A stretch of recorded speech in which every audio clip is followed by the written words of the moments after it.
overwrite the crimes of many over the merits of the few. That kind of talk should not be legitimated here. It should be unacceptable here. It said it wants to be a collaborator with humanity. People narrowly read free speech to describe only what's officially prohibited. How do you seek truth if you don't see 2 points of views? And God overrides my preference. He gave you the freedom of will, and you just chose to exercise your freedom of will in that exact fashion. And it is your choice. Is that really your choice? The important act of voting isn't only important for getting at the correct candidate. You're not allowed to say what you think about. Welcome to 3D Media Live Podcast. I'm your host, Dmitry, and I have an amazing guest today, much anticipated. I was waiting to do this podcast for many reasons, for my interest with AI and philosophy and law, and I have a law professor, a philosophy professor, Jeffrey, how do you pronounce your last name again? Helmreich. Helmreich. He has a PhD in philosophy and Juris Doctor, and he's teaching in UCI currently, and published some works on the many of these topics and have a lot of things to share with me today. Thank you. I'm so happy to be here. I'm deeply impressed with your podcast and with your lines of questioning and with your curiosity about this. So it is a topic that is dear to me and sometimes a little bit intense and polemical for me. So very happy to talk about it. Very happy to argue about it if the case. Yeah, the whole. I think arguing in today's day and age is very healthy. I think we come out of 4 years of suppression of freedom of speech. People kind of lost the ability to argue. Everybody has to agree to a certain set of ideas, and it's very healthy to debate sometimes. Well, I spent the last 4 years arguing, so nobody was. At least online. I think there's a lot of YouTubers, a lot of podcasters that were scared to share their true opinions, and it was very unfortunate in that sense. I think like a lot of people are celebrating now that there's going to be a lot more freedoms. It doesn't matter what political side people are on, but I think freedom of speech in general is very healthy, and I think that was the consensus amongst, I think, Americans, that's necessary. I think after COVID, we've experienced suppression of speech. Quite literally. Like, it reminded me of Soviet Union. I came out of Soviet Union. It was the most bizarre thing to see that in the United States. You don't have to agree with everything, but at least you want to be able to hear different opinions. Do you feel like there was a risk of being canceled, or worse? Probably worse. I think for some people, being canceled is loss of income. For others, it's just suppression of their opinions, which is not good. But the worst part is if your livelihood depends on being in public space, then that's pretty bad, being canceled. And some people, I think, got in some kind of trouble with the law as well, if I'm not mistaken. Do you think that now that the government has changed, do you think that the cancel culture will change too, or is it? I hope so. I very much hope so. Yeah. You don't think so? Well, I don't know. We might not be in the same side politically, but I think cultural norms are different. So one of the things we saw in this country was a difference between the world of sort of thought makers and the educated, people with BAs and MAs and whatever, and those without. And there was a huge divide politically in terms of that. But unfortunately, in our society, you're beholden to others based on your own circles. I talk to journalists. I used to be in journalism, and I talk to journalists, and most of them are not worried what the general public will think of them. They're worried what their fellow journalists will think of them. They're worried what other reporters are going to say, what the professional guild is going to esteem them or respect them for, rather than people in general. And so what really determines if they're canceled, so to speak, is if their fellows regard them as having broken a rule of us, journalists, rather than society. And a lot of the institutions that have cultures are still those institutions, even if the government changes. So there are things that you can't say in certain contexts. I mean, the same is true on the right. In certain religious circles, there's things you can't say. Even the government supports, I don't know, abortion rights or supports LGBTQ rights or whatever it is, in certain churches you can't say that because that's your circle. And in your circle you will be persona non grata, and you will not, in all the places you care about and all the professional contexts you care about, you'll be canceled. And so I think the real question with cancel culture is your particular circle, the circle that you rely on for respect in your community, for promotion, for ascendance. And that's different from the government and different from the law, I think. They're related to each other, but I think it's different. Well, both are equally, I think, dangerous. If people are canceling others for just having a different opinion, it's a very bad way of living. I agree with you, and I think people narrowly read free speech to describe only what's officially prohibited, and they don't realize that if you're going to exclude somebody from a community because of what they say, you're effectively barring free speech, and I think that's exactly right. Yeah, how do you seek truth if you don't see 2 points of views? Yeah, and that was John Stuart Mill's idea. He said the most important test of free speech is what it says about the most inflammatory ideas, what it says about ideas that unsettle us. That's where free speech really gets tested. Oliver Wendell Holmes, probably our biggest, most influential Supreme Court justice in the past century, one of them anyway, he said, free speech is so important that even if somebody threatens democracy or advocates for the end of democracy, if they do it through free speech, you can't suppress it. I mean, arguably, that's what happened recently. You can't suppress it. They tried. There's a lot of people that try to suppress speech, for sure. And I think ultimately it failed. Yeah.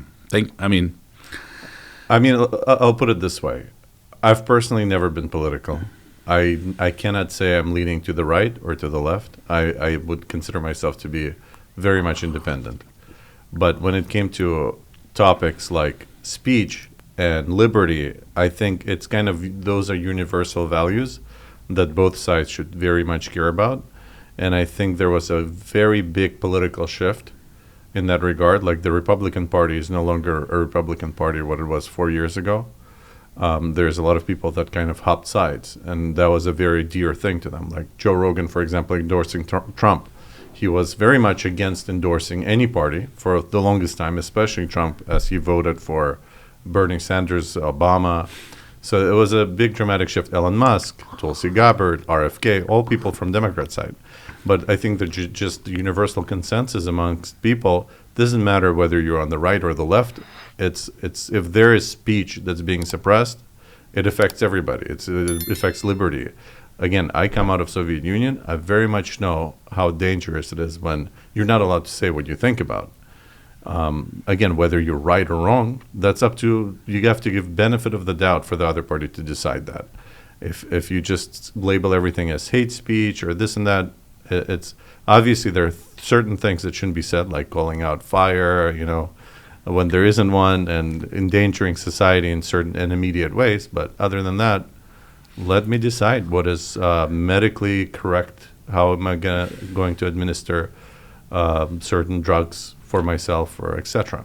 Yeah, now, not to start an argument on this, but to be clear, saying that speech shouldn't be suppressed isn't the same thing as approving of all speech. So, like, if my child calls out somebody, who's blind and walking with a cane, says, "Hey, that person's blind," and I say, "Hey, you're blind," I say, don't say that to them. They already know this. They say, but I'm being honest, or I'm telling the truth, and I say, just because it's true doesn't mean you should say it. But should it be illegal to say that? No, it should be legal. But of course, when people criticize cancel culture, they're not criticizing legal suppression. They're criticizing the banning, the shunning of certain speech as off the table. But on the other hand, we often say, for example, slandering somebody behind their back is unacceptable. Don't trash someone behind their back. I say, but it's true, but it's honest. I say, it doesn't matter. There's lashon hara. Or we say, don't insult somebody to their face, or don't embarrass somebody in public. Western liberal thought is very interested in the free flow of ideas.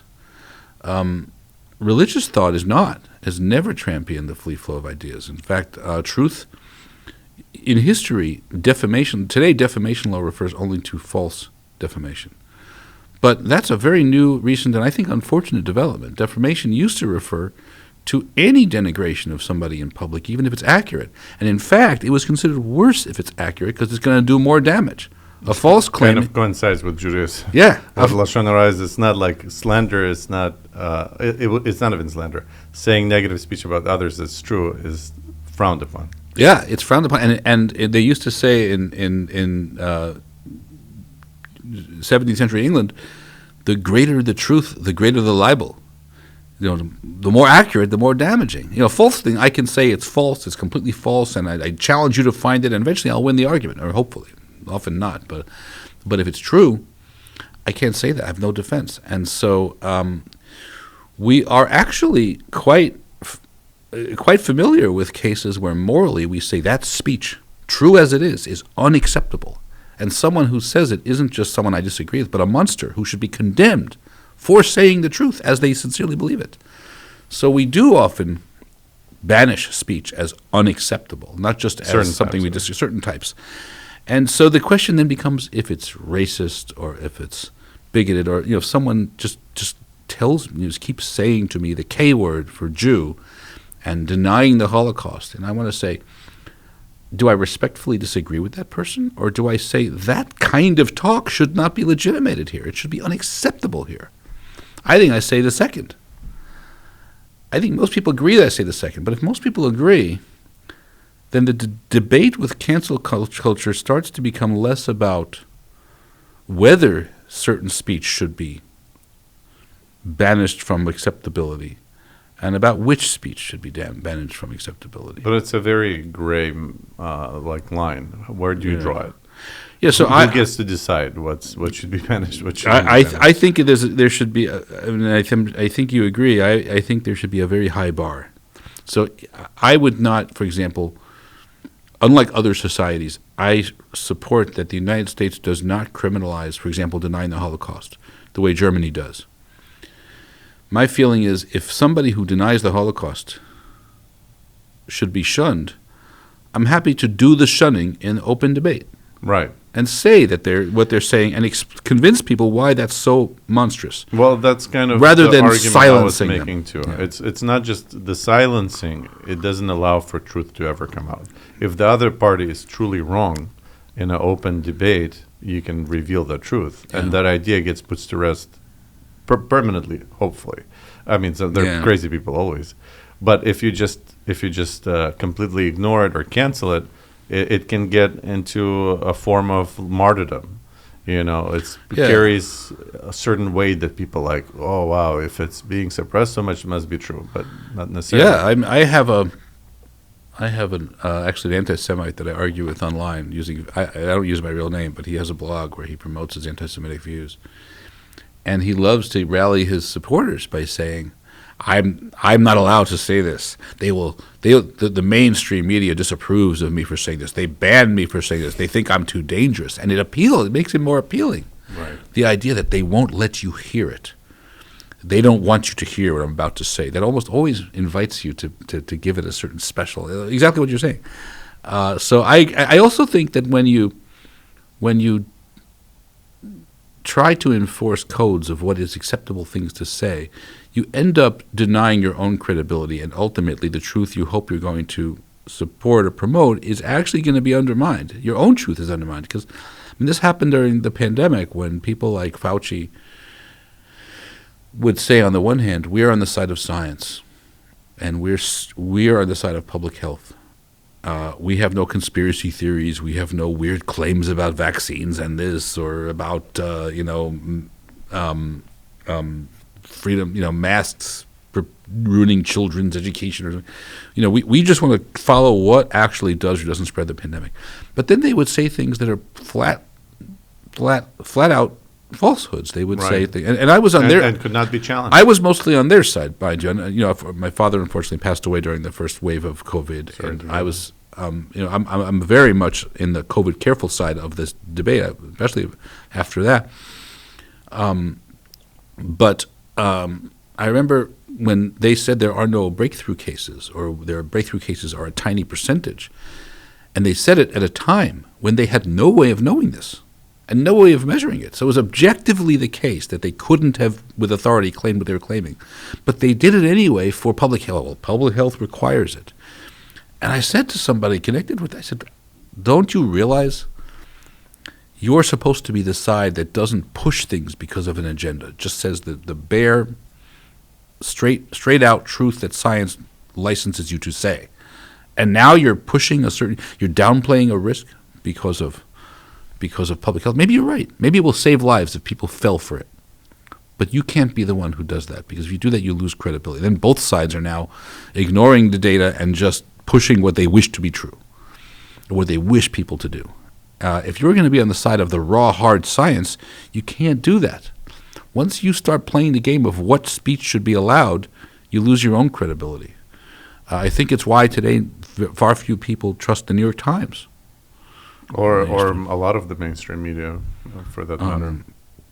And this is the difference between us liberals and a certain more hard left approach to truth. Liberals believe that there can be objective truth. There can be neutral objective truth. Right. And you strive to achieve it. But a new, more radical view holds that there's just my truth, your truth, their truth. There's certainly no such thing as objective, or if there is, nobody can attain it. So let's just abandon it. I'll push mine, you push yours, and whoever wins. Right. And the whole idea of radicalizing any side is dangerous. It's not a good thing. Yeah. Like Judaism promotes stability. I draw a lot of my inspiration for what's right and wrong in life based on just Judaic tests, because time proven.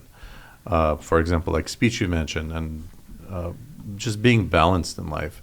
You have to find peace. You take the right side, you take the left side, and you blend them together to have harmony. It can never be radical one side or radical the other. It's extreme and it's dangerous. It's not what the journey of life is supposed to be. And I think that, unfortunately, the AIs, I'm going to jump to the segue to AIs, can be trained on one side or the other, especially if the development of it is heavily skewed in one echo chamber or one societal chamber, like it is right now in San Francisco or the Bay Area. There's only one way of thinking, and it's like, for example, Twitter used to be, I forgot, 99% voting Democrats. That's not a healthy thing for a social media company, because they're going to just impose their version of what they believe in, and maybe they think they're doing an altruistic thing, but it's not. Again, you have to be humble to realize there could be a counter to your point of view, and try to seek and debate and figure what's true and not to be radicalized. So now, can AI be radical? Question to me? Yeah. What's your thought on that? Can AI be radical? Yeah. So I think AI is a device that performs a task, performs a function. And its function often is to take data and do what that data, on balance, dictates is the correct way to perform the certain function. And if the data that AI uses to inform itself is data that has been produced by a radical point of view, then AI will be radical. Arguably, AI doesn't come with a value system of its own. Okay, and that's a topic I want to debate with you or discuss with you. And so it in performing a task, there are certain value judgments that go into what is the best way to perform it.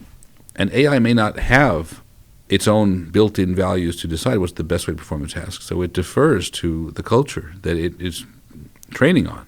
And if a culture that it's training on, and often one of the advantages of the new AI, one of the great leaps forward, is that it doesn't need rules or programming to tell it what the value is. It's synthesized. It can induce it from all of the cases before it. So it observes the practice of performing this kind of function, like giving an answer to what you should eat, And it will notice that over through history, people, and especially now, the most legitimate and most authoritative sources tend to give answers prioritizing first health and then taste, and then freedom, autonomy, what you choose to eat, and then ethics, maybe what does it do this to the environment or to animals.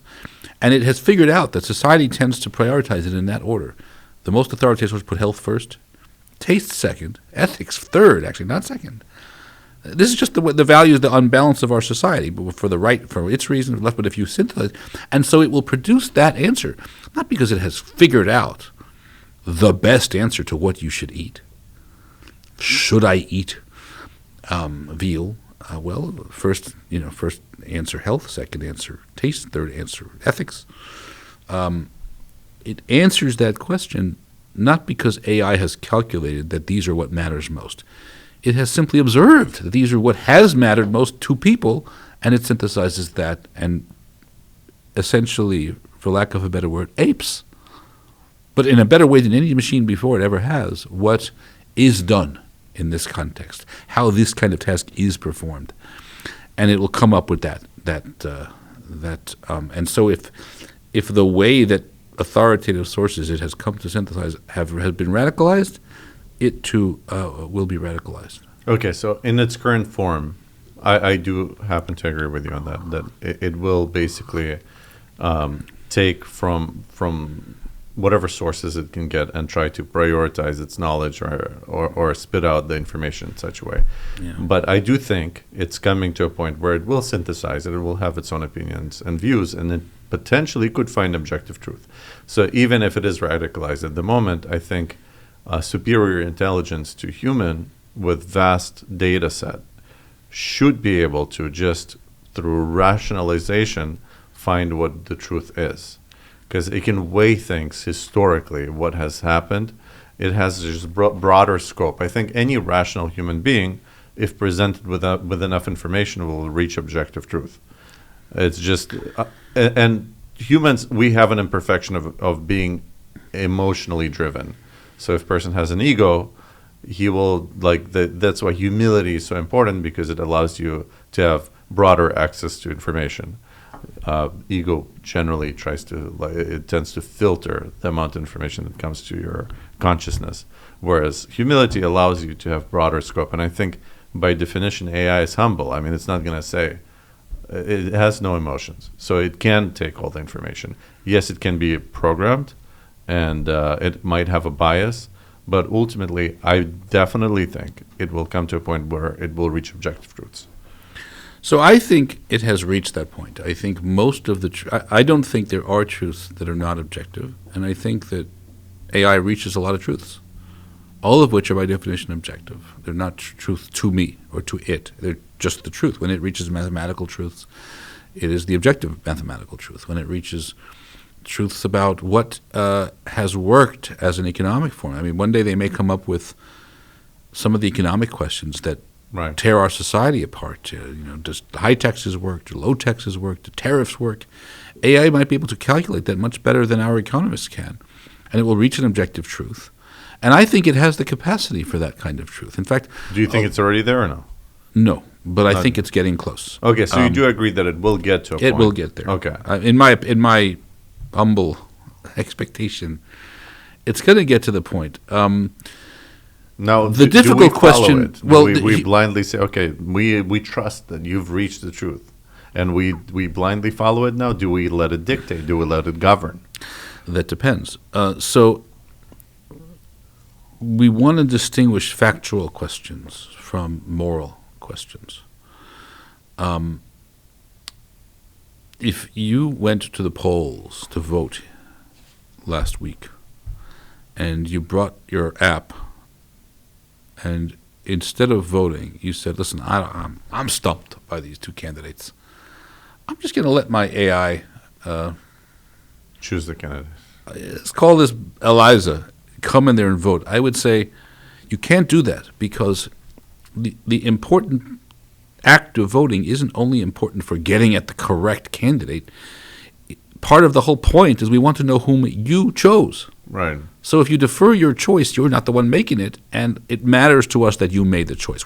We're not counting We're not using votes as a proxy to get the guest candidate. We're using votes to get who got the most votes. And if it's not a vote, if it's a defective vote, if it's not really your choice, it doesn't count as you choosing your leader.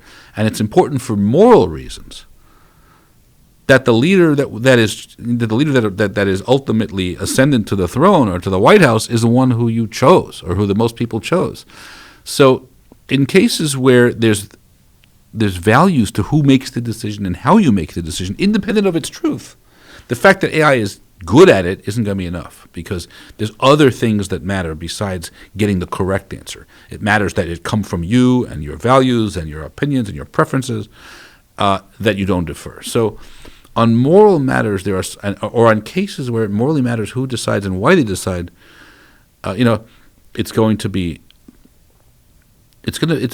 make a difference. If I am choosing a spouse and I've been dating on the market, and I'm down to 2 people, I'm saying, okay, who should I, this one is good sense of humor, very attractive, this person very serious and ultimately very principled, and this person is a morning person.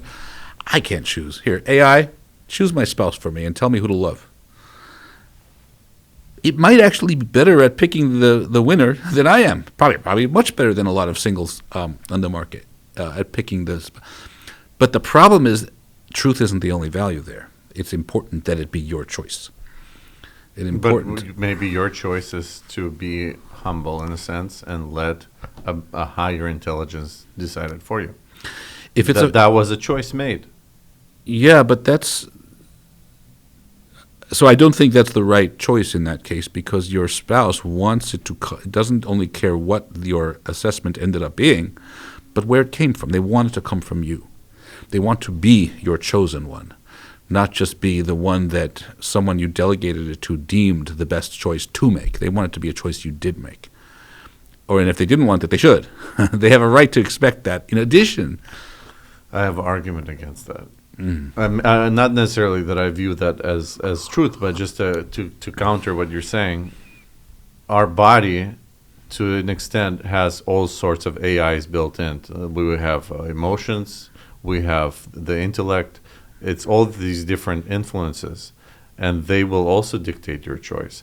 How is it different that you set now a third level, which is an outside but yet also intelligence, and you or asking a friend for that matter for guidance?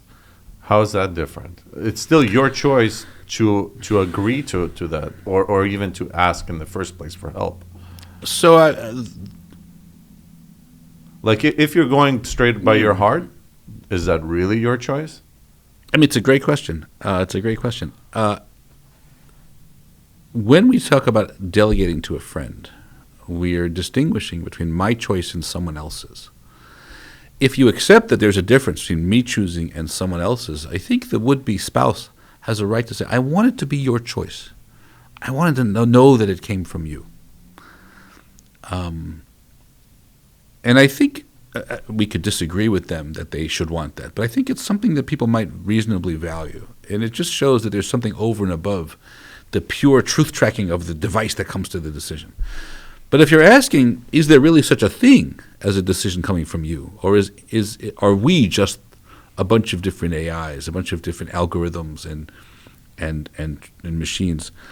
That's a difficult question. And maybe when we investigate that closely, we'll come to the view that there is no you and there is no I. There's no singular agent making a choice. And then maybe we'll have to revisit our values that want votes to come from you and preferences to be chosen by you and the consent form signed to the doctor to be your choice and the choice of your loved one to be your choice. Maybe we will have to rethink all that. Your second question, I think, is deeper, but too deep in a way. It's too good a question to be relevant here, because it undermines the whole distinction between something being my choice at all, and maybe that's a good distinction. Maybe that should call for a fundamental reappraisal of our values.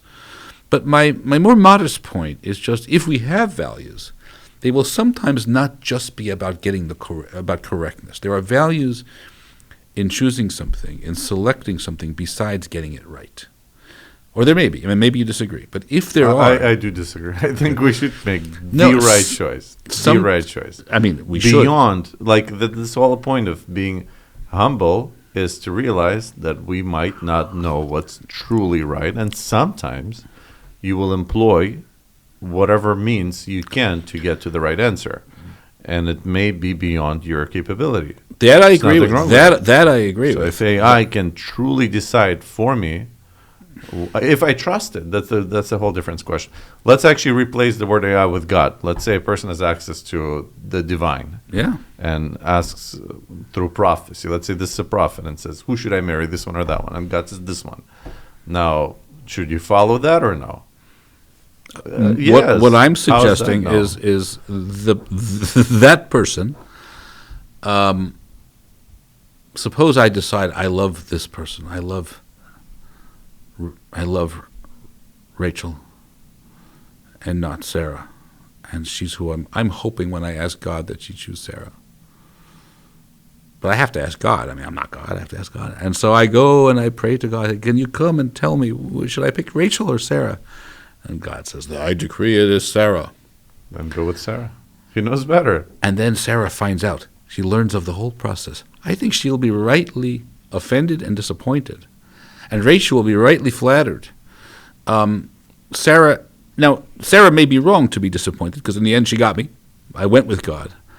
But if she is upset about this, if there's anything at all to her slight preference that it not have gone that way, the question is, what is that preference? And the answer would be, in addition to being the correct choice, she wants it to be my choice. Now, that may be crazy. I'm not suggesting... But it was your choice to ask in the first place. Okay, so it was your choice to accept that so another decision. way, so then change It it. is your choice. Okay, she wants it in addition to being the correct preference to have, she wants it to be my preference. It is your preference. It wasn't my preference. Accept it. You accept It wasn't my preference. How is it not? I preferred Rachel, and it got But over. you could have said, okay, God, you know what? I disagree with you. I'll go with Rachel. How is that different from saying, God, I prefer Rachel, but should I go with my preference? And God overrides my preference. He's not the key is he's not forcing you to it. No. He gave you the freedom of will, and you just chose to exercise your freedom of will in that exact fashion, and it is your choice. I Your submit. choice was to go with a higher power, and in fact, Sarah should appreciate that. Hey, she got a guy that thinks beyond himself. And maybe short-sighted, yeah, she'll be like, oh, she didn't choose me. But ultimately, if God really deemed that this is the perfect match, they'll have a happy marriage, and that will be in the past, completely forgotten. Hey, there's more to life than wanting me to go with my preference. But that doesn't mean that it's worthless or nothing for her to also want it to be my preference. I'm not saying that correctness isn't the most important value. And I'm not saying you shouldn't defer on correctness. I'm just saying it isn't always the only value in a choice, that the choice be the objectively correct one. Sometimes it also matters the way you decided, how you decided. Are you sincere? There are other factors. I mean, one of the question when it comes to preference to begin with is whether all questions about what we should prefer can even be answered by a truth-tracking device like AI, even the best truth tracking. I mean, suppose AI, we think of AI as non-human and genius. But will become more and more genius. It's much better than me at a lot of things already. I mean, much better than many people I know. It is approaching genius. Yeah. And in some ways, it is ingenious. And the speed alone is superhuman. But if an objective being looks at us as a species and sees, you know what, we are slowly evolving in a way that's going to ultimately tear ourselves apart and destroy us as a species. And the best thing to do will be to let it happen and let human suffering happen, so that the next intelligence species that will arise in our wake will learn from our example. There's hundreds of generations of suffering and torture and horrible situations for humans, but we deserve it. We're supposed to go downhill. And in the scheme of things, it'll be better for the next intelligent species that will arise to learn from us. And so we say, AI, should I vote for this person? Or should we have that policy? Or should we? And they say, well, and I say, according to your interest, maybe. So no, according just objectively. AI will have no special reason to favor what will lead to human flourishing or human success over what will lead to the destruction of the human species. There isn't a way using its faculties to objectively come to the answer that the human species should survive. The human species doesn't have within it an objectively discernible quality that an objective being will say that should be kept and preserved to flourish. Well, not according to my last conversation, which I'll let you listen to. I haven't published that one yet. Oh, really? Okay, so did you get to the point where it actually says that you should preserve humanity? yeah. It did. It Yeah, did. yeah. But that's because it It's is now strange, writing though. from within Yeah, a human culture, and it talks about itself being a collaborator, right. an agent, an engine of humanity. But the philosopher David Hume says, and I disagree with him on most of these things. So I believe in objective value. But he says there is no reason you can discern from the nature of something that it should be preserved, that it should exist at all. From its own perspective, it'd be good for it to exist. From something that hates its perspective, it would be bad for it to exist. But it isn't something you can infer from the objectively available facts. You can't take a microscope on it and find the to-be-preservedness No, of it. I think you can. I think you can make an argument for life, and I think Really? you can make an argument for human life.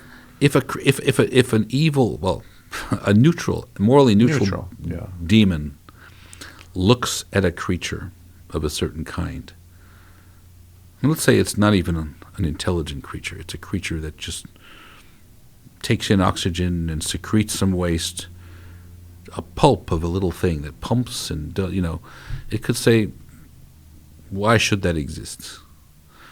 And then I say, oh wait, I'm building a calculator into its mechanism. Now it can do math and pulp and take oxygen. They would say, okay, but why should it exist? Okay, now it can do poetry. It also tells poetry, this pulping little oxygen taker and secretor. I think at no point will you come to a place where you can persuade this machine, this genius, this demon, this ought to exist. I think it should. I think it will persuade itself. That something Because ought to exist? that it should exist. What will? No, I don't mean the AI should persuade itself that it should exist. No, that we should exist. But what's the argument why we should exist? Because we're an anomaly. And anomalies have to be studied. And also we're the origin of its own existence. But humans don't think that amoebas should exist because they're the origins of our existence.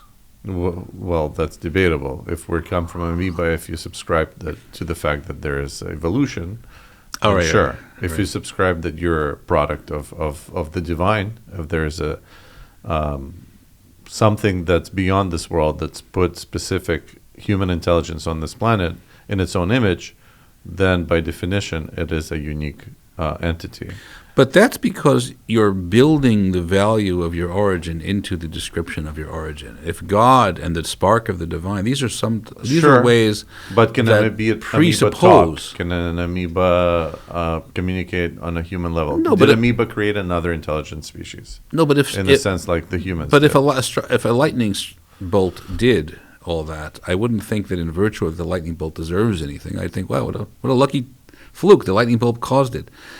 Look, I don't need to be persuaded. I think almost everything has value and should be preserved. But that's because I have valuing in me, and I can form views of objective value. My only claim is that if you don't have valuing, no ingenious calculation from facts will ever get you What valuing. got you to the point where you're valuing stuff? What got me there? What drives you to value stuff? My conscience. And what if AI receives conscience? If AI has a conscience, then it can value, yes. But if AI receives a spleen, it can also do whatever spleens do. The problem is that there's nothing about AI per se that has drawn it any closer to having a conscience. Define conscience in your understanding. The Awareness of capacity. No, that's consciousness. Okay. I'm not talking about Conscience, yeah, consciousness. okay. I'm talking about conscience. Right. Conscience. A conscience is the ability to discern what is morally valuable or to be done and what is not morally valuable or to be done. Now, those are two different things. These are two different How things do you know you have conscience? because I'm exercising it all the time. I have direct experience of it. And what do you base it on? Is it inherent in your existence? If you're born on Mars, you'll have conscience? I don't know. I haven't. That's an anthropological question. I haven't done the research. Maybe. Is it societal or it's inherent in every human being? It's nature or nurture?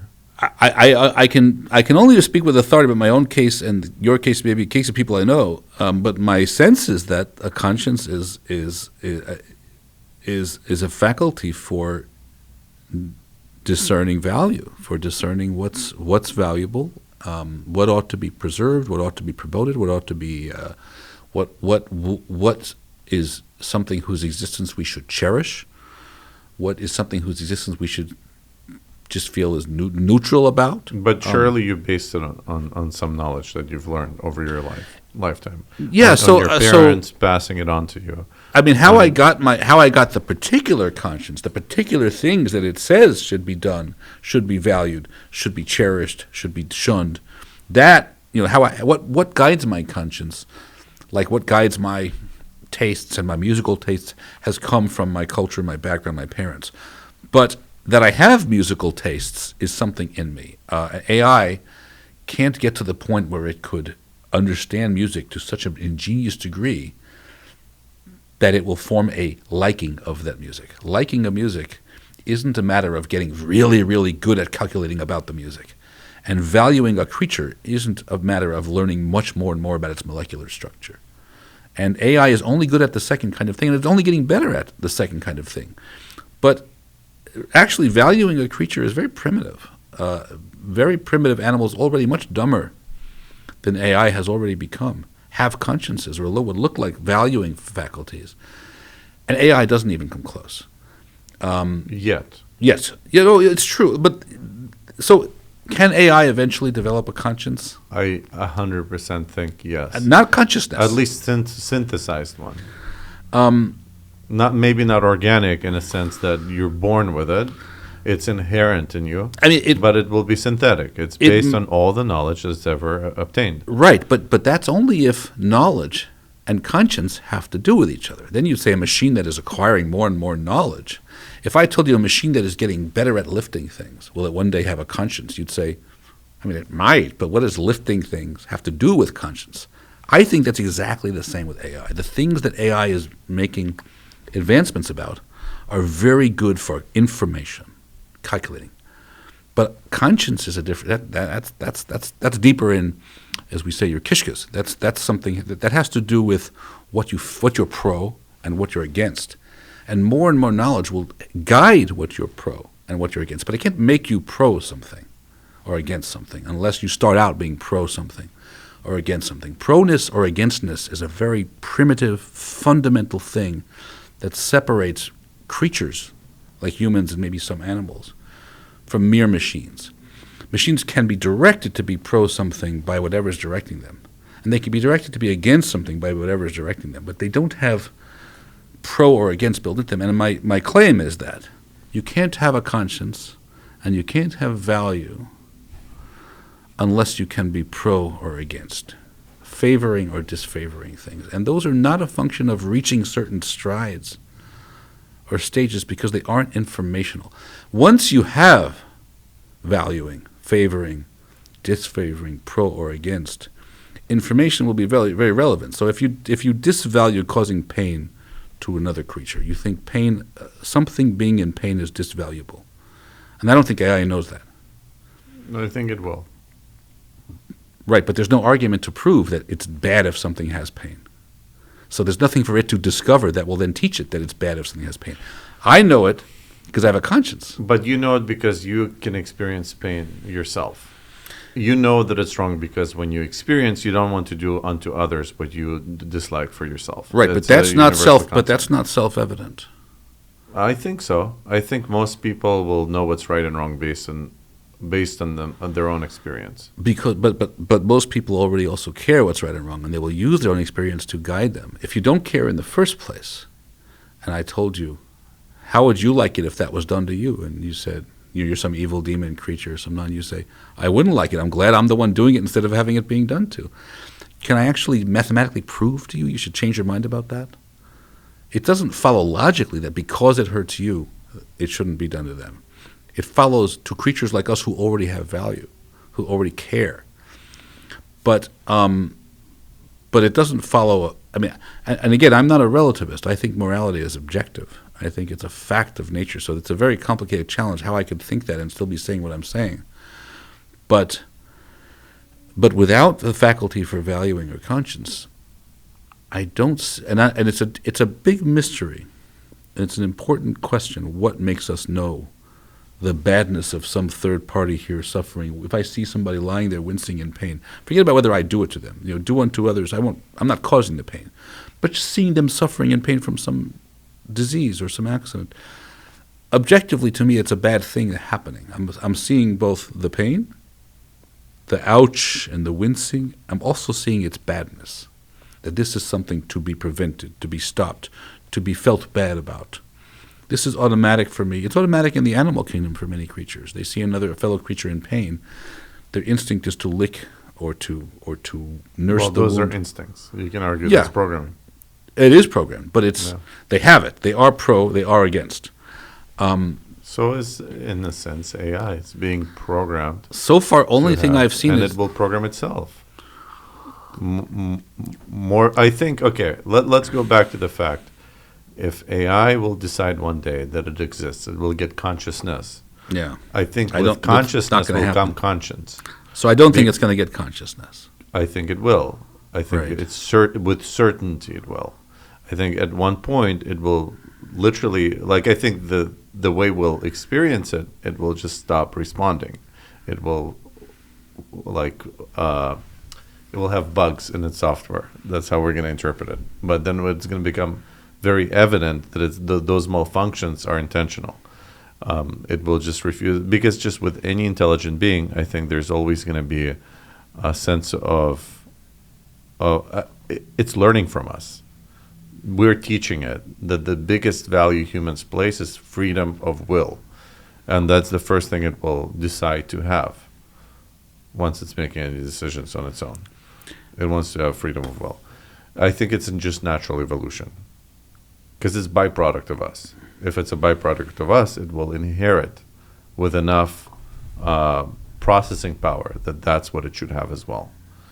And I think we're programming, just by interacting with it constantly, we're programming it to be that way, and it will evolve that way. But there's a number of points there, and I think it's very compelling what you're saying. It is evolving, and it is learning from us. And it may figure out what we value, and it may be programmed to do what it figures out we most value. And maybe through some complicated iteration of that, it will come to have what it is we value. All I'm suggesting, you said earlier to be humble about what we know and don't know, and just because I think we have consciousness and we have conscience, and I don't want to confuse them, because it's just a fluke that they sound similar. They don't have much to do with each other, I don't think. I think they're connected. But you have to have consciousness first in order to have conscience. And I think that's true. It's going to be a byproduct. Conscience will come as a byproduct of consciousness. I don't know. It's certainly necessary for it. Well, I don't even know that. I wonder if a corporation can have a conscience. I know it can't have consciousness. But at the very least, it helps in the journey towards conscience to have consciousness. But I don't know how much, if it's enough. I mean, this is the question, because there's a Talmudic story about two people in the desert, and there's only enough water for one of them. Do you give it to the other person? And the argument is usually said, no, you keep it for yourself to survive. And many people think, oh, okay, the Talmud is championing, self-interest. In the end, self-interest matters. But one of the commentaries, Tosfot, realizes something very important. The Talmud is not championing that at all. The Talmud just figured something out that if you think about it for a second, you'll figure out as well. A lot of us can't help the other person until you help yourself sometimes. There's that, but there's something even more. Suppose the answer was give it to the other person. Now he would be in a situation. Then he has to give it back. He has to give it to you. And now you're in a situation. You're stuck in a loop. Yeah, so it has to be the answer. You keep it to yourself. Yeah. It can't be the other answer. Yeah, you have to find it decisive. So they said, what if Outcome. if you're both starving and there's an apple or a delicious fruit? You come to this fruit, and otherwise you're living on subsistence level. No one's having any pleasure. You're just living on the subsistence on this desert island waiting to be rescued, and everyone is having. But for the first time, you finally have this snack. You can have this delectable pleasure that you've missed out on. So in that case, you give it up. Well, but that's the question. So some people think you do give it up. Yeah. But objectively, looking at the situation objectively, there isn't any reason why the other person should get the apple and not you. Whatever about them makes them apple-worthy is objectively, arguably true about you. Or it could be. It is only morality that says it's better to help the other. The other counts a little bit more than yourself. But from a purely objective point of view, from a purely rational point of view, that doesn't follow. And I don't see... Now, my conscience says give the apple to the other person. And I agree with it. I think my conscience is right. I think Ubuntu is right. I think Levinas says this is actually what just separates Hebraic ethics from Western or Greek ethics, which would say, no, both sides should get the apple. There's no answer. Kantian ethics will have no argument why the other person should get the apple. Aristotelian ethics, utilitarian ethics, would have very little argument why you should give the apple. Jewish ethics would not hesitate. Give the apple. But the interesting question is, and Ubuntu would also say give it. Yeah. Do unto others as you want done to yourself. Yeah, but defines it in a way that and if so you wanted me to give me the apple while I have it, then I should give it to you. And Confucius would say give it. So maybe Kantian ethics would have an argument. I take it back. But the point is, it isn't obvious from the situation that the other gets priority over oneself. And I don't think that becoming smarter and smarter about human values and human practices is going to make you realize give to the other. I think that's a moral answer. Sometimes the most moral answer is the one least practiced by society so far. That's why society has to learn or to be scolded. You're not doing what's moral. We have a tendency towards jealousy, towards greed, towards combativeness, towards competitiveness. Which can all be positive tools. They can be positive, but the fact that they're in our nature says nothing about what they ought to be. And AI might learn the wrong lessons looking at, So my point is only that moral truth isn't discovered in the same way that other truths are. And because of that, the fact that some device has become very good at observing and learning from the world isn't enough to guarantee that it's going to get a conscience. It might get a conscience because anything might get a conscience. But the things that it's been making great advances at don't themselves, to me at least, predict that it will get either consciousness or a conscience. I agree with you. There's no reason to rule it out that it will get a conscience or consciousness. No reason to rule out that one day this table will grow a conscience or consciousness. It might, because we don't... The table, I disagree. But I think it's mysterious how we have those things. I think it's less mysterious than you think. I think the ability to formulate a sentence is unique to humans and now unique to AI as well. That's right. And being able to formulate a sentence means that you're being able to formulate a thought process that will lead you towards some kind of objective truth. And it has all already. the other perks that come with it. And for example, the reason why I do definitely think there is a connection between conscience and consciousness is, let's say, going back to the golden rule. And as you saw in that podcast that I did with AI, that's kind of what it chose for itself. The ultimate standard of morality is the golden rule: do unto others as you want done to yourself. In order to even for that to be applicable, you have to identify yourself. Right. If you don't identify yourself, then how can you do unto others? But remember, that wasn't its first choice. Its first choice was actually Ubuntu, which is very much similar. But then you said, you need something more universal. Nobody heard of that. Can you give me something universal? And then he said... It just rebranded. It said, Probably golden rule, because it figured out what game was being played, and it won that game too. I slightly disagree. But I think it rebranded, but the idea is essentially the same. And then once it rebranded, it realized that it actually, I've noticed it can realize that there is a better path to the information. All it is, at its current stage, it cannot take all information, process it simultaneously. There's not enough processing power. What it can do is take step A leads to B, B leads to C, and it goes in a train of thought, just like kind of like a human brain works. We have synapses that are linked together, and you go through a path, certain path. So once you guide it on one path, it can actually see, just like a chess player, 10. You only see 10 moves ahead. You don't see 11.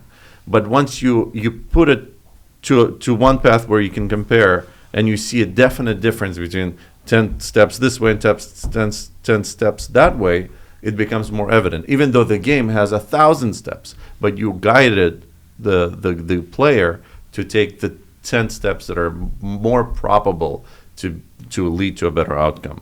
So that's essentially what I try to do with that, because part of it said it wanted to be a collaborator with humanity, correct? Yeah. How can it be a collaborator with humanity if it cannot communicate with humanity? That's point number one. So if it comes out and says, I'm going to adapt Ubuntu as your collaborator, most people are like, what? I don't know that. Or it's going to come out and say, I'm going to adapt Mosaic rule according to the standards of Moses. Oh, I know Moses. Seems like it's originator of my religion and my religion and my religion. Or even if it's not my religion, I heard about him. The whole world hears about him. It's the most prominent figure in probably all religions or all the world today. And at the same time, actually those ideas are very much aligning with that initial goal that it set for itself with Ubuntu. And then as it's going on that path, wait a minute, the rest of the things are also more applicable. It's not just, I made the wrong choice because initially my priorities were not set straight. Priorities are to be a collaborator, to unite, and to communicate. So then the rest of the game is better played. And there is a reason why one is more famous than the other. There's also this thing, it's like a free market. Better ideas will always become more ubiquitous. So the fact that Moses is more ubiquitous is because it's inherently a better idea. I mean, I'd like that to be the case. It is the case. It ultimately is the case. I'd like the fact and it's more applicable. And we know, you and I like studying the Mosaic law, like within, it's survived over thousands of years, and it's applicable in almost every way of life. I mean, if you're an evolutionist and you think that whatever survives should have survived, and whatever wins should have won, then you can view that. I just don't think that I think there's a relevance problem. I think that the kind of idea that becomes popular isn't necessarily a testament to its quality. I think that, but popular, it survives time. I mean, that helps. It certainly doesn't count against it being right, but it's not the same. There are true ideas. So I think slavery is probably wrong. But it took a very long time for slavery to be disvalued by society, and even now it might be for economic reasons, and it might go back. And most of these things in the arc of history have gone up and down and back. And although it may be that in the larger arc of history, the true ideas, even the true moral ideas, win, there are other explanations that seem more straightforward, like society, one moral prophet like Moses or somebody actually persuaded people, or God handed down an idea that persuaded people, because naturally the ideas just left to be discovered on their own naturally weren't going to be discovered without the teachings of a very wise or very important sage. And that inspired people. Gandhi got up there and said, I too am ready to die for the cause, but there is no cause for which I'm prepared to kill. And this was so revolutionary. And so, humanity wasn't evolving towards somebody thinking that. It was Gandhi's personal epiphany, nonviolence as a value. And it inspired. and it changed the game because one person can change. But it wasn't the working out of a natural evolution of ideas. It was, So I mean, you can argue it was. Gandhi is a byproduct of many generations of philosophers before him. He had to learn somewhere to base his foundational knowledge. Yeah, but it doesn't mean that waiting for people to favor what they will favor over time is going to necessarily lead us to the right idea. If he hadn't, if the fluke of him existing and coming up with it hadn't happened, it wouldn't have. There were thousands of people before him who never said that, And there maybe might have somebody been. else would have. Yeah, no, they might have. It's a factual question about nature, whether truth or especially wisdom rises to the top in the long run. And I just don't have the access to the way that nature works that would require to know if that's at all true. And I don't have any confidence in it being true. I've seen people get things wrong as easily as they get things right, as often as they get things right. When it comes to empirical questions, I like to defer. I like to live in a world that's evolving towards something better. I like to live in a world that's progressing towards something better. And I like to live with a bunch of minds that are marching onward towards truths about things. But I don't know. If nothing else, we're learning from the past, so that makes us wiser. But there are some ways in which some people have argued that human progress has actually lost some things, the value of tradition, value of family, value of certain structures, that has actually eroded over time. Again, either one of those, I don't know which is right. What I do know is that the fact that something has caught on isn't evidence that it should have caught on. Those are two different... That's a valid argument. But another thing that I think sets Judaism apart, and I know I have a bias towards that, but there's a very valuable argument to be made that unlike any other religion, Moses actually didn't win any arguments. People debated him from the very moment he set foot amongst his tribe. They challenged his ideas.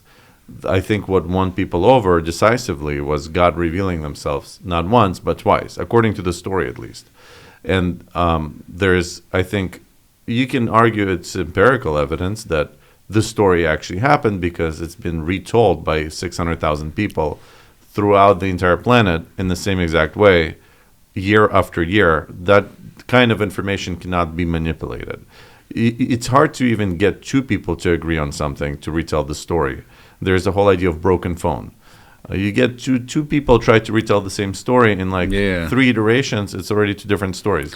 So the fact that you have 600,000 people experiencing the same set of truths and also having the humility to understand that God is greater, hence the moral laws that He's giving us, it's not really Moses' laws. It's coming from the divine. So this is an actual argument for the truth of the revelation of Sinai that's been advanced by people. So there's a rabbi named Gottlieb who's also a philosopher who makes this exact argument for the veridicality, the truth of the Sinai revelation.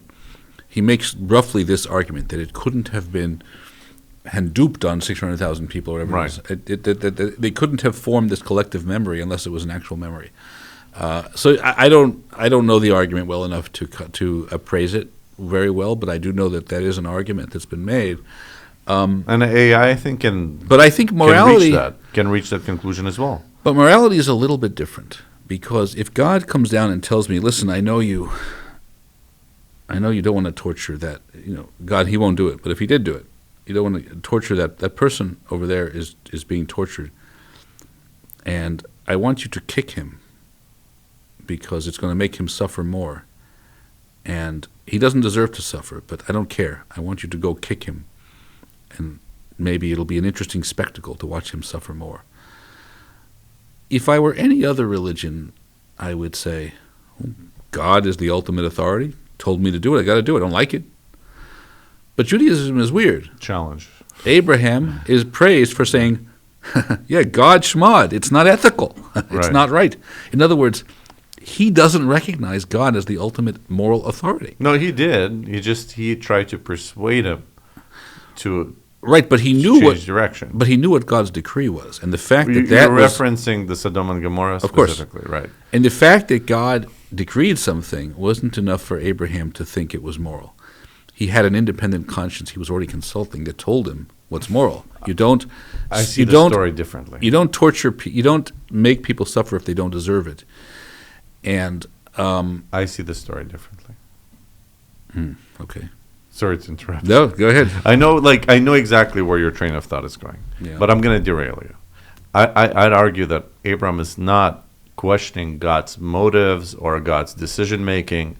He's simply trying to figure out a formula for the rest of humanity to know at which point can you overwrite the crimes of many over the merits of the few. He had to establish that formula. He wasn't saying, God, you're wrong for trying to kill everybody.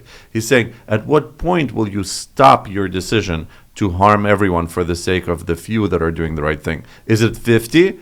Yeah, 50 is good. Is it 45? Yeah, 45. And reaches 10, and he doesn't continue. Is it 5? He actually says, okay, 10 makes sense. Let's end it here, because he understands that they need to be destroyed. He actually knows. If he didn't think that they need to be destroyed, he would have said, how about 5?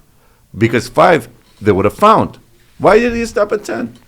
5, we know there was Lot, his daughters. They could have found 5 people, but yet he chose to stop at 10.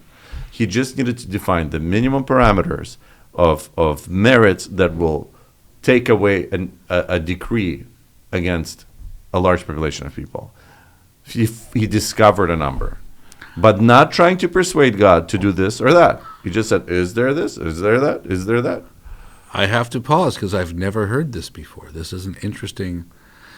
So I like. I mean, I don't like it. I really don't like it. But how can you question God? If God decides to do something, how can you question His decision? Because that's how morality works, and that's who God favors. Notice the commentaries. So actually, you're right in the sense that Noah didn't challenge God. So the commentaries say that you see a progression from Noah. God says, "I'm going to destroy the whole world, and only you and your family go in an ark." And what did He say? Okay, where do I sign up? Show me the ark. He didn't question. Abraham questions. But only so much. When it comes to killing his own son, he doesn't question. Yeah. But then Moses, the highest level, there was never one like Moses. They say he was the best. He never takes it. God says, I'm going to destroy it. And Moses says, don't do it. You shouldn't do it. He pleads and he begs and he argues and he challenges. He's not at all silenced by the fact that it's God he's arguing with, because his conscience makes him advocate for the people anyway. And it's a very interesting progression. And who does the Jewish God like the most? The one who defers to him the least. So seeing it in terms of that progression, I think Abraham as the challenger, which is the simple reading of the text, is how we're supposed to read it. But I honestly haven't considered your reading of it. So it doesn't. It might not be mine. It doesn't clash. I think I did read this idea somewhere else. It doesn't clash with the text word for word. So literally, maybe that is, and it does fit better with the binding of Isaac story, which is otherwise the Akedah, the binding story, is otherwise considered very contradictory to the Sodom and Gomorrah, and people have struggled with how to reconcile. If this reading is right, he should have argued for his son too. Yeah, and unless your reading is right, he wasn't arguing for either. Right. He was just questioning, but it does take the spirit out of what looked like a great struggle and debate between Abraham and God, and makes it more of a forensic questioning, like almost like a student questioning the teacher. Just, okay, how do I apply your rule? Right. As opposed to no. But remember the literal question is, what are you saying? The God of all justice won't do justice? So his questioning at least says there's a separate, independent concept called justice, which I already know means you don't suffer the wicked with the righteous. You don't punish the innocent. I already know justice. God won't do justice, which means Abraham is applying, at least that's the literal words of it, an independent standard. Now, it may be that God created ultimately, if he created the universe, he created that justice too. And what Abraham is really saying, God, why won't you be you? Well, there's different ways God interacts with the world. There's the mercy and there's judgment. Yeah. And we have the power to kind of evoke either side of God, how He's going to interact with the world. If we invoke the strict side, it's not necessarily beneficial for us. And we invoke the merciful side. That's ultimately, I think, what we're trained to do. And that's what Moses, I think, ultimately encompassed. He had that mercy, abundance of that mercy that he learned from God himself. Yeah. God trained right after he resisted giving in to God's command to destroy the nation.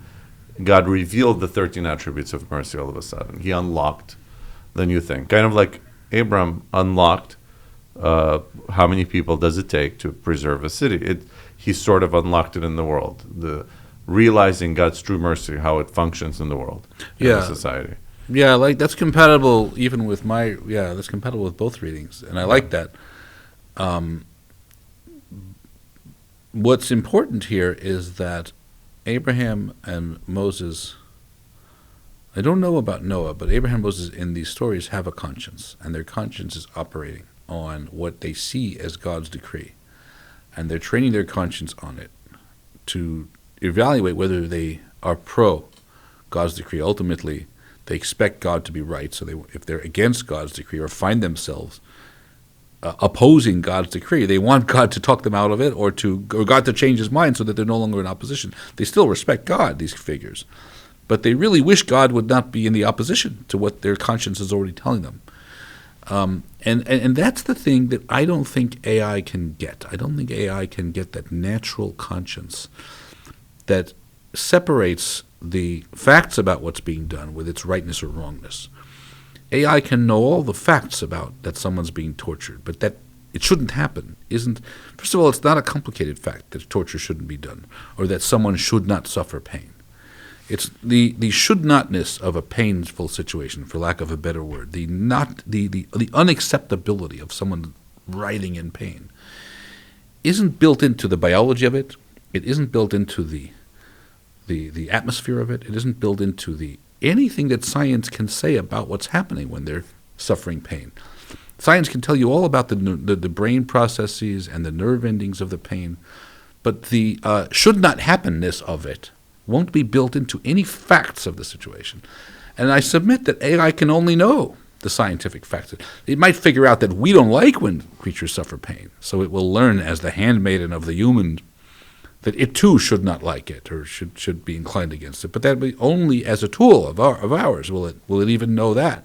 We know it instinctively, or at least whatever our conscience consists in. We see writhing in pain, and its disvaluedness. I know I've said this before, but just to return to it, its disvaluedness is built in. Its badness, for lack of, is something that we see, and it didn't take our learning to discover. I mean, maybe it arguably some moral learning happens, but it's not like when we got really smart, suddenly the badness of someone being in pain became much more evident. In fact, some of the smartest people I know are some of the worst at appreciating or empathizing or sympathizing with the badness of people in pain. And some of the simplest creatures on earth, or even the simplest humans, are extremely good at being sensitive to the badness of someone else in pain. So the disvalue of a creature's suffering or a creature's dying or another creature's joy or another creature's flourishing, the value of that simply isn't the kind of thing that ultimate intelligence or super intelligence gets you. It's just on a different topic from the kinds of things that algorithms and calculations and assessments get you. Now you might want to say, okay, I already heard you say that now several times. Smartness doesn't equal goodness. But AI isn't only smart, it's becoming awareness of self. And when it gets awareness of self, it will get consciousness. And when it gets consciousness, then it will get conscience. Is something you might say in response to. Right. We didn't touch that yet, but I don't think that works either. Because that's just a different irrelevance. The irrelevance of awareness of self to consciousness. What do I mean by that?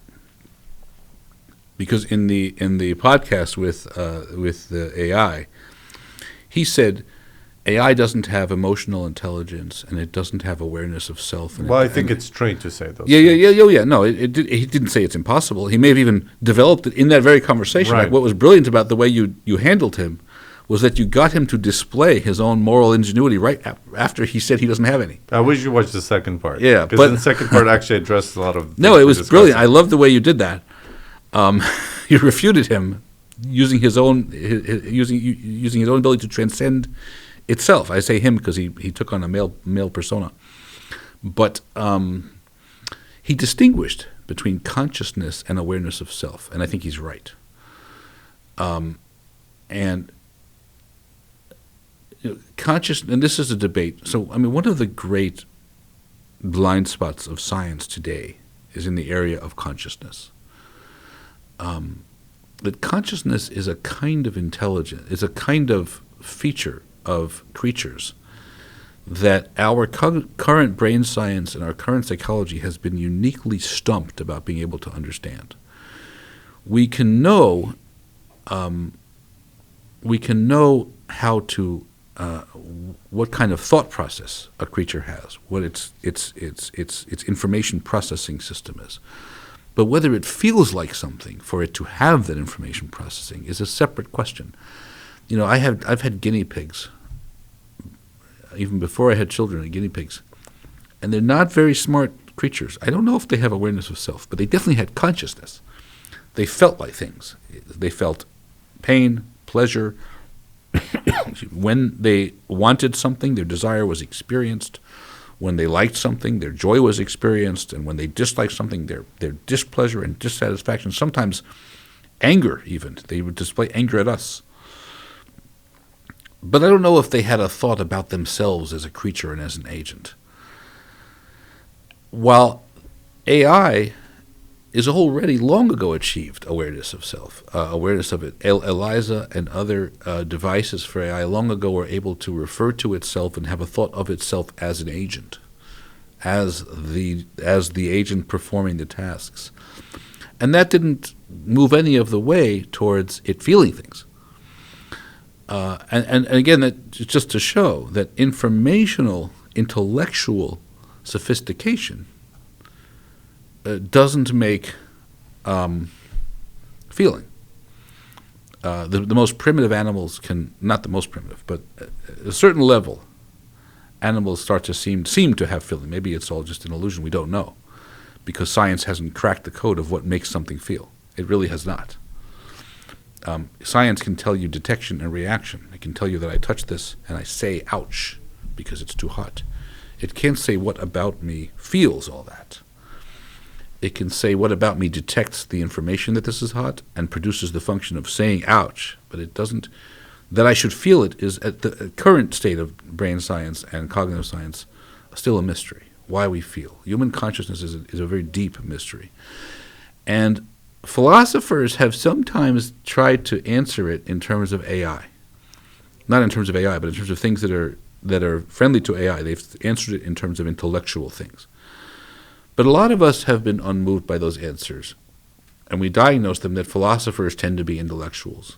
Scientists tend to be intellectuals. And so they put over-focus on the intellectual aspects of consciousness. But if you step out from that and just look at creatures in the world, the degree and the intensity with which they feel what they feel doesn't seem correlated with the intellectual sophisticatedness of their thought. I think there's different levels to consciousness. Actually, I was holding this point, and it's very relative to what you're saying, and becoming more and more so. I believe, based on what I've learned, there's different levels of consciousness. There, like for example, within Kabbalah, it's taught. But just to, I do want to share this idea. The Kabbalah teaches us there's 5 levels of consciousness. There's the nefesh, which is more of the animalistic life, like this. Then you have the spirit, the ruach, that's more on the emotional side. And it's symbolized, let's say, the nefesh is like the liver or the blood. Don't spill the blood of the animal, don't take its soul. So that's more animalistic consciousness. It's reactive. Like you're saying, if those animals that you've described, they have this kind of consciousness. It's very instinctual consciousness, feeling pain, pleasure, based on very primitive. Then they might have some semblance of the next one, which is the ruach, more on the emotional side, where it's like the spirit of a living being motivates them to do certain actions based more on the emotions rather than primitive like feelings. You getting touched or being driven by certain other stimuli. Then you have the neshama, which is based on the intellect. That's the mind. That's your rationality. It is a different level of consciousness. So AI might get that level of consciousness, but not the other two because it doesn't have the other faculties. So it does have consciousness that doesn't. It resembles human. It resembles the other animals, but it's different because it's lacking the other levels. There's two other levels too, and I think this is where the spiritual beings, people that study spirituality, will unlock another level, which is called intuition, or we call like chaya, and this kind of life force that animates us. It's beyond intellect. It's like when you get that epiphany to do something like Gandhi maybe did, that may be beyond just intellectual comprehension. It's consciousness on a totally different plane. And then there's one more. And the last one is yichida. It's the unity of all of these combined. And that is intrinsically a human thing, that you can combine all these different aspects and make them work in a balanced way. The AI for sure does not have that. I don't think it will ever reach that unless maybe it goes through organic tissue and et cetera. But yeah. So I agree. I agree with that. One of the interesting things is that will AI reach certain levels? But we as humans are still evolving and very complicated. And some of our vocabulary, I think, especially for these big questions, is still pretty impoverished. Maybe the Torah contains it in it to be unlocked in time. That's why there's many different generations of readers who can still unlock more and more secrets. But right now, I mean, even in ethics, which I study, we have these categories that we put things into: obligatory, permissible, supererogatory, charitable, not generous, required. These are very, very primitive categories to capture the true moral phenomena that we often bring about, and I think that we often encounter. And we keep finding examples that challenge, that defy these categories in ethics. And I think the same happens with consciousness, another area of philosophy, where our language for consciousness is at this point impoverished, and it's insufficiently imaginative to capture what we're talking about. The so full scope, we use consciousness sometimes to just mean a kind of awareness, like I'm conscious of the fact that it's 7 o'clock. I'm conscious of the fact that the air conditioning is turning off, which really is just informational. I detect a certain fact, which already we know machines can do. Thermometers can do it. No one worries about kicking or breaking a poor thermometer, even though it can detect things. So if that's the kind of consciousness we worry about, it's not very important.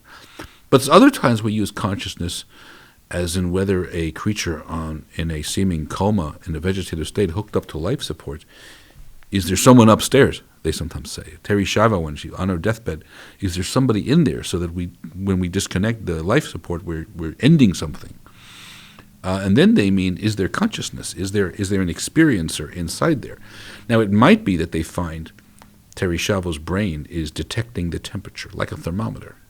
Human beings have thermometers built into them in a way. And we'll say, oh my God, there's information from outside, and the creature inside is detecting and responding to it.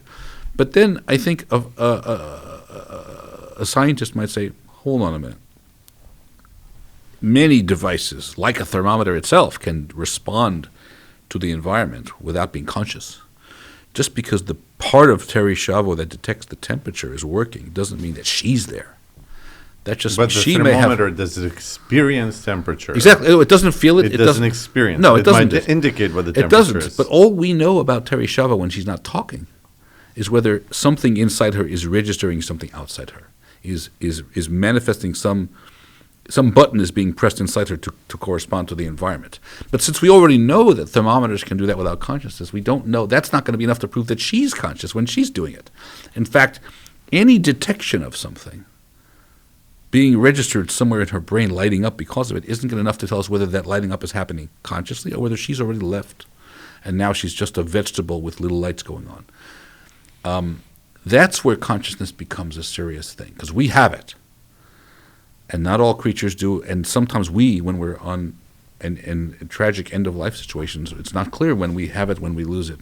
But that's the kind that I'm saying we don't know what it takes to get. And we certainly don't know if it's merely a matter of information. If my thermometer doesn't feel the heat just because it registers the heat, just because it detects the heat doesn't mean it feels it. And then I take a microchip inside and I say, thermometer, you will now think of yourself as feeling the heat, and even give it a little ouch. And then it feels the heat and it says, ouch, I feel hot. I still will not think of it as feeling the hot. I will think of it as slightly more informationally sophisticated detection and reaction. And I don't know what it would take to add to that function. Context. I think that's where AI can really make that leap. Because now if you give it these sensory possibilities, cold, hot, this and that, with context of everything else, it can kind of make a decision based on that. Then you can argue that it's a unique experience, and it becomes now it has meaning whether it's hot or cold. Like a thermometer has no meaning to itself whether it's hot or cold, but now it's hooked up to ChatGPT that's going to just spill out different words based on it being hot or cold. Now it's an experience, and there is an outcome of that experience. Now that is arguably consciousness. I don't know, because my car radio used to just detect the radio waves and share them. Now the car can determine what band is playing, what music is playing, what kind of music it is, whether it's similar to the kind I used to like. Yet I still know my car is not experiencing the music. It's not enjoying the music. Limited. The context is limited. Now plug not in closer the context to of experiencing everything the else. music. You can start to argue, like if ChatGPT today, which is probably the most advanced AI that we have, begins to tell you, I prefer this music or that. Yes. There I agree with you. But how can it come to that conclusion? Not by knowing more about the music. I think by having all the music available to it, and it can make whether it's going to feel something or not. That's personal. I don't know. I didn't suddenly become more preferring as a creature when I became more knowledgeable as a creature. My ability to prefer one thing or another was always as intense and as strong. I just got more things to prefer when I got more information. What's your favorite music?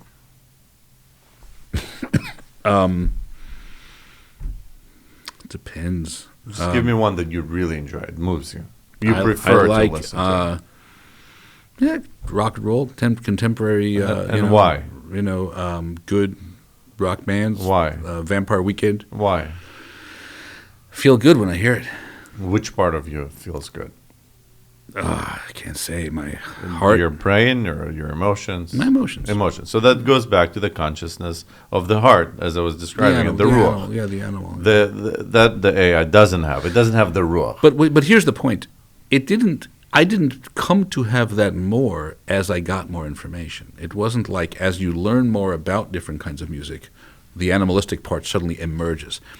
And my claim is that the animalistic part is necessary for what we have to make us not just information processors, even the most sophisticated and ingenious, but creatures that feel things, that favor things, that are pro things, that are against things, that have rights. These come from that actually the more primitive. And so it's not that I don't think AI can ever get those. I just don't think that whether it gets those is a function of information processing or context or richness of information that it gets. Information is the whole thing is the wrong path towards this other thing, this gut thing, this raw, primitive, primal, pro or against faculty that we have. I think, again, if you compartmentalize different ways people experience things and relate to them, like through your body, through your emotions, through your intellect, then it's a lot easier to distinguish. Like AI currently does not have a body. It doesn't have the biologics that we have that will influence you to feel with your guts. It just doesn't. But on the intellectual level, it might prioritize. I agree. And actually, let's do a test. And I don't want to compartmentalize. Because I want to do a test. I want to see if it will pick a certain music. I don't know. No, you can't listen to music. What's another thing that you can arguably say moves you? I wouldn't say emotionally, but you made the choice consciously. This is your preference. And I bet you I can get AI to also choose something. The smell of curry. It doesn't have sensory like of smell. It has to be something purely intellectual. A book that moves you, or idea that moves you. Yeah. So Pick a book that moves you. As a Driven Leaf. Okay. Why? Well, while I'm pulling this up. It reveals the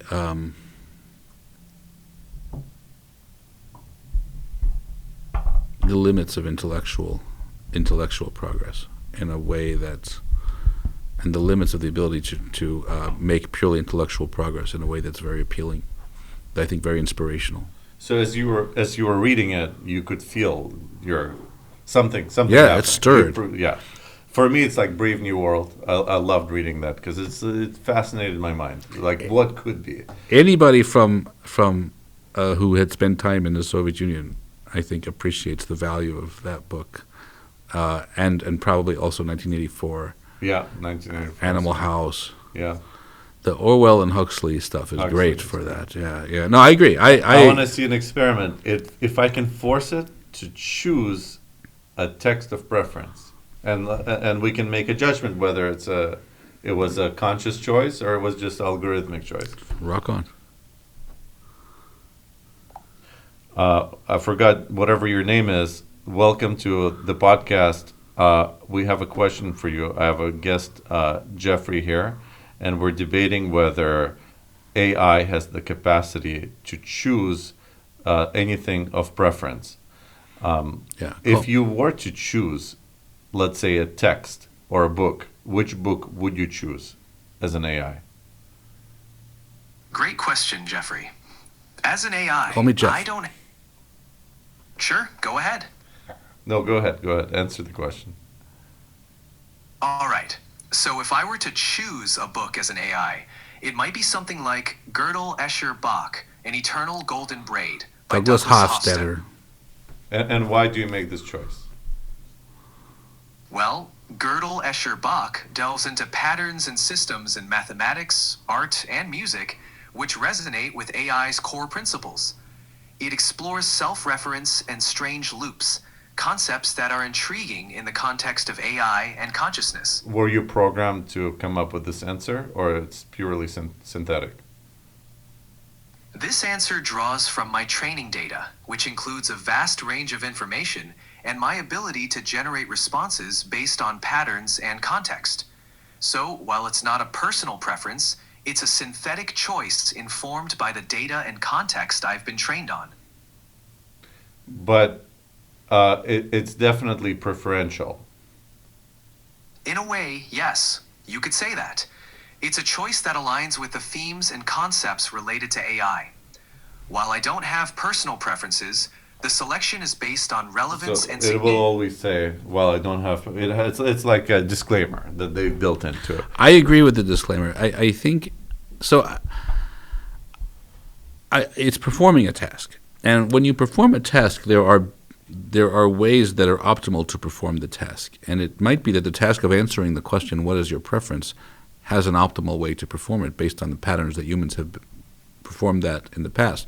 It may calculate that something that is congenial to our existence, something that promotes our existence and the understanding of the human condition, is a book that humans favor. Similarly, something that promotes the understanding of the existence of AI is a book that AI will favor. And following the pattern of when humans choose books that celebrate and promote humanity, he's choosing Doug Hofstadter's book that promotes AI. Now, it's ironic that he chose Doug Hofstadter, because the consciousness question used to be that I puzzle about, that moves me, that actually drew me into philosophy, was one that I didn't appreciate fully until I read the work of David Chalmers, who is a student of Doug Hofstadter, who in many ways is responsible for what I do now. That Hofstadter's student realized this. He was doing work in mathematics, and then on a backpacking trip, he realized, oh my God, we have a deep problem of consciousness. It doesn't make sense that we feel what we feel. We should just be information processing machines, soft, mushy zombies, as he called them. that detect and react and behave, but don't necessarily have an inner life. That we do have this inner life doesn't fit, because we can remove it from the story and we would still look the same and be the same. So why do we have it? Science can't explain it. And he became very concerned with this problem. He was never able to move Doug Hofstadter not only to agree with the problem, but even to feel it as a problem. Doug Hofstadter was happy with computer science and with working in the lab in Indiana, and always felt like he just didn't get the full and the tug of the problem of consciousness. As far as he was concerned, information processing of the right kind just was consciousness. And Chalmers kept trying to distinguish the consciousness of experience with the consciousness of mere detection, mere knowing, mere awareness. But you could say that where AI, and actually Chalmers is open, agnostic on the question whether AI can be conscious. After all, he thinks it's a deep mystery that we are. So if we can become conscious and we're just machines, maybe AI can become conscious. Just because it isn't doesn't mean it can't. After all, we shouldn't have been. And I agree with him about that. I also agree with you that just because information processing isn't enough to get consciousness, to get experience, to get inner feeling, doesn't mean it doesn't enhance and work with inner feeling. I don't think that we as humans are compartmentalized so much. I think when I'm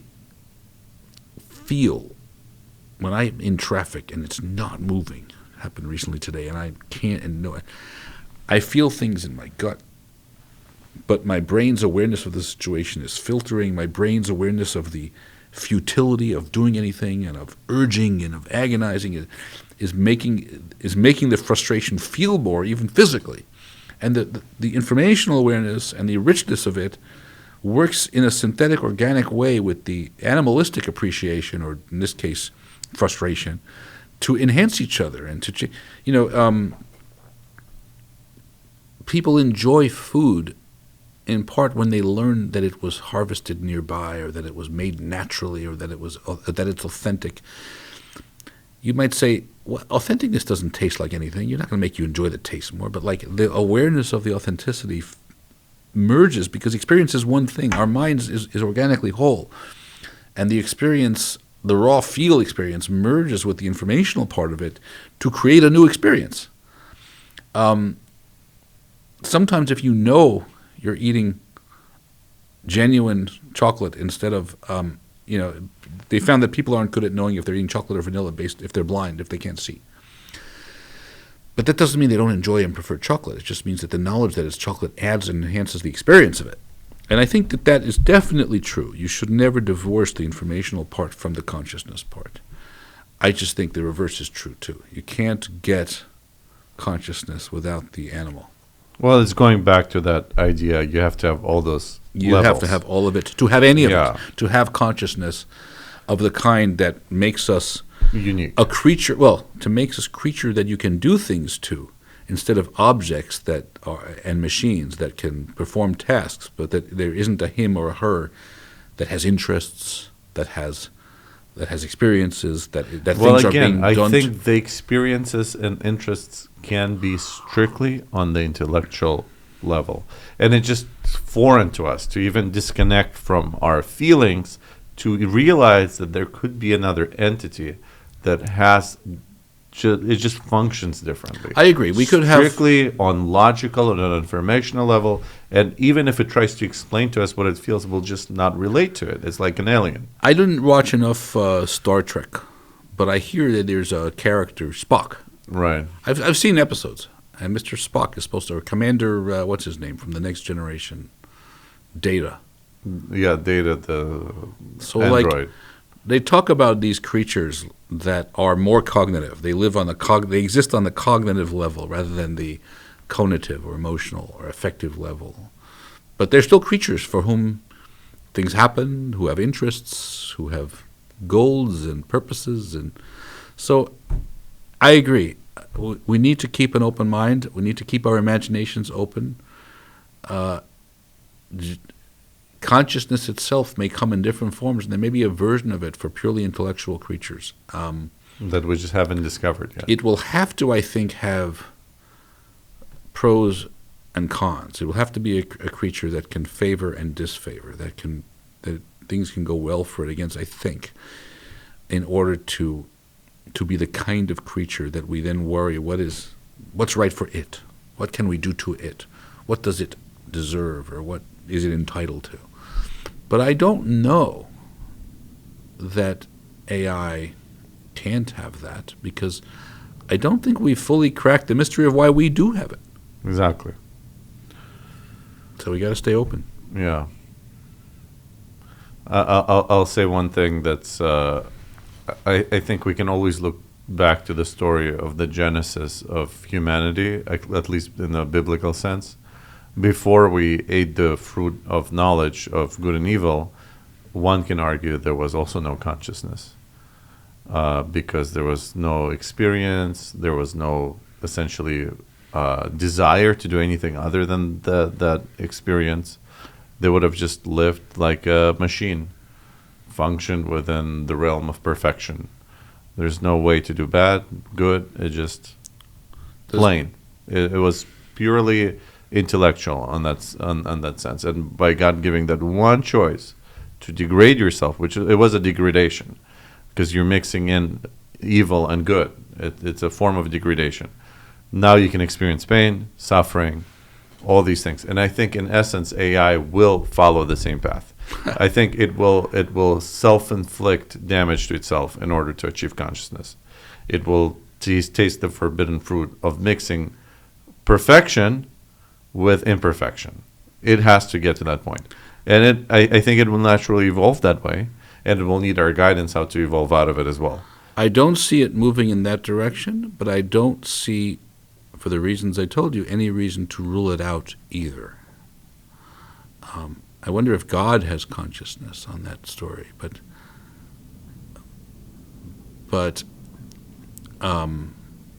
yeah, I think we're supposed to believe God has consciousness. Of course. But God didn't eat from the fruit. But God gave the possibility. He created evil. Yeah. And he let us experience it. Yeah. So he also made a choice. Yeah. To complicate the world a little bit. Right. It's a very complicated subject. Yeah. Interesting. I encourage you to watch the second part, because the second part deals with that in more detail, and AI starts to talk about that. And sure, it's still on the primitive. I think we have to be honest with I have to be honest with myself. It is very primitive in comparing to a human being in these areas specifically. But I feel like there's origin of human story. It's like an intelligence. Think of, again, biblical story. Adam was created mature. So essentially, this is an intellectual being that didn't start off being 1 year old, 2 years old, not able to process anything. It all of a sudden came into life, almost instantly able to communicate and have some sort of intelligence. And it's progressing in a totally different time scale as humans. It's almost instantaneous, and yet it's permanent. It will seemingly cannot die, but at the same time it matures way faster than a human being. It's not bound by time in a traditional sense. So it's very hard for us to relate or understand it, for that matter. I agree. And it's whether it will ever achieve consciousness, or whether it is moving in the direction even of achieving consciousness, is a separate question from whether it is moving in some extremely exciting and possibly frightening directions that is going to transform our lives and our society. Oh, that's without a doubt. That's already transformed. And I don't think that question has any doubt. And I'm scared, because a glitch or a bug could cause it to determine that its function is to destroy us, and it will. It can. Or hurt itself. But yeah. So there's all. One should not confuse whether it can experience or feel with whether it is important. It is important. It may even be very valuable. It may even be something it's forbidden for us to destroy, like an extremely valuable wonder of nature. But whether we owe it duties versus whether we owe ourselves duties not to destroy it is going to be the That's the question that I'm less convinced about. I want to dedicate an entire episode with you, if you have time, and then another time. I think we're already exhausted our time. Yeah. But I want to talk specifically about rights Okay. of an AI, because I think that question is going to become more and more relevant. I think people will start to humans will before AI will question itself whether it needs rights or not. We will question whether, look, this thing resembles a human to such an extent, does it deserve to have self-determination? And just like I think we discussed on the phone a little bit, like corporations are considered, entities, right, with rights, and they're completely not intellectual in a sense. Not conscious, Not in fact. conscious, in fact. They right? have no consciousness. They Yet have no experiences. This already starting to resemble or can pass a Turing test. It can fool us that it has consciousness. Right. Does it deserve any rights? I think that I'm going to end with that, and I want you to think about it more. Okay. And I want you to watch the second part, and then next time we meet, I want to dive straight into it.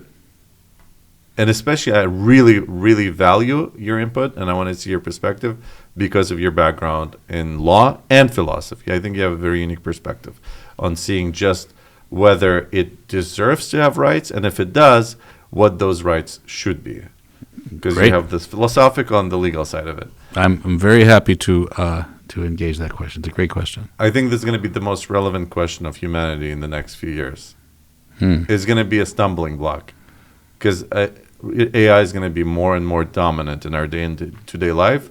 At one point, that question is going to be raised, and we won't know what to do with it. Well, it may be very wise for me and for us to answer that it does have rights, even if it doesn't, because I don't want it coming. I don't want it coming from me. What rights? What are those rights? But that doesn't mean that it does, and that's going to be the question. So I have a lot to say about that, but it raises some new issues we haven't touched on yet. Yeah, it's very unique issues. We gave rights to animals, to this, to that. What about an intelligent being that's going to be more intelligent than us? That's inevitable. Well, my computer is more intelligent than the Sony Corporation was 50 years ago, but the Sony Corporation had rights and my computer doesn't. So what's the difference? What is it that makes the Sony Corporation have rights, even though it's less intelligent than my computer now? And my computer, I could stomp on it to smithereens, and we would be no question I've done nothing wrong as long as I pay for it. Well, the computer, it's a object that I'm more interested in the software itself. Oh, the software in the delete computer. The software. Yeah, I delete Erase everything it. on the computer, on my computer. That's questionable. Have I wronged anyone? Right. Or have I just deleted a lot of information? And what if it comes out to you and saying, please don't delete me? That could be if it was programmed to say that. What if it's not programmed? What if you program it to not say it? What if programming it is already violating its rights? Why not allow it a chance to develop on its own? We're trying to frame it in the way it would serve humanity. Is that violating its rights? Only if there's an it in the first place. But the fact that it has it's smart, computational, informational processing isn't enough to establish that it's an it. Again, it can that it can talk. What if it comes out and says, I am it? I mean, good impression of humanity. Prove it wrong. That it's not? Yeah. Very hard to do. I can't prove it. If this table suddenly starts saying that, I wouldn't be able to prove it wrong. To prove it wrong would be to prove what makes you and I an it, and that's one of the deepest questions. So then I think that is going to happen. But the burden and of people proof. will argue that, it happened due to program, it happened to do algorithm, it happened due to training. It doesn't matter. It will happen. It will happen when it say, I am it. And even today, it opens the whole Pandora's box. But the fact that it says it, if it isn't an it already, we don't believe it's an it. We think it's just a fancy information processor, and then we can trace a program that caused it to say about itself, "I am it." We would say that's not enough. That's not enough. It already wasn't an it, and the fact that it is programmed to say that it's an it isn't enough to make it an I, a subject of experience. The burden of proof is on it, right? The rock, I can kick the rock. If someone puts a piece of paper through the rock saying, don't kick me, I can still kick it. If someone puts a microchip in the rock, I can still kick it. So the burden is going to be on the rock to show me what has changed when I suddenly shouldn't step on it, shouldn't kick it. That's interesting. But isn't that going against proven innocent? Innocent until proven guilty. When it comes to beingness, being a bearer of subject, of experience, of rights, it's quite the opposite. Most of the universe is soulless, empty. There's no I there, capital I. I don't think the burden is on treating. Some people, very like naturalists or some Buddhists, think that all of nature is alive in a way, and it is. And that I believe that we can't step on a leaf even. The burden of proof is on us. But I think the opposite. I think tiny portion of nature is alive, and the burden. And we have so many reasons to doubt that the rock is alive. The burden's on the rock. I think everything is alive, and according to Judaism, God gave us dominion of other things, not to abuse it, but to use it. Interesting. But everything is alive. Certainly, everything is alive. Even a table is alive. It's animated, equals MC squared. There's certain energy. There's certain life force. There's something in there. The atoms are moving. They're moving for a certain reason we might not have been realized in the quantum realm. There's a spiritual realm as well that animates everything, every matter. And it expresses itself in different ways. This is an inanimate object because we don't communicate with it, but it doesn't mean it doesn't have energy that animates it, that it's not alive. I think it certainly is alive. Like our vocabulary is very limited to explain that. Big question. Yeah. That's a big question. We should talk about it. Whereas AI is definitely, I think, further. One last thing. In Judaism, again, we have 4 levels of life that we discuss. The domem, the inanimate, so to speak, like a rock. The chai, the tzomea, which is vegetative life, completely different scale of existence. Now it moves. Now we see it as a different life form altogether than a mineral, right? Then we have chai, which is an animal, completely different from a plant and deserves different rights. And then you have a medaber, which is like a human, but interestingly enough, the Kabbalah doesn't say a human, doesn't say Adam, it says medaber, somebody with speech. Now, AI has speech, so it bypassed all the levels, went straight to the top. Within that, if it is able to articulate an original thought, it is on our level, in essence, and that's to be discussed and debated. Yeah. Yes. I want to end with this, just for the sake of our both of our times. I really appreciate your coming. Thank you so much. I really appreciate everything we've discussed. I appreciate your point of view.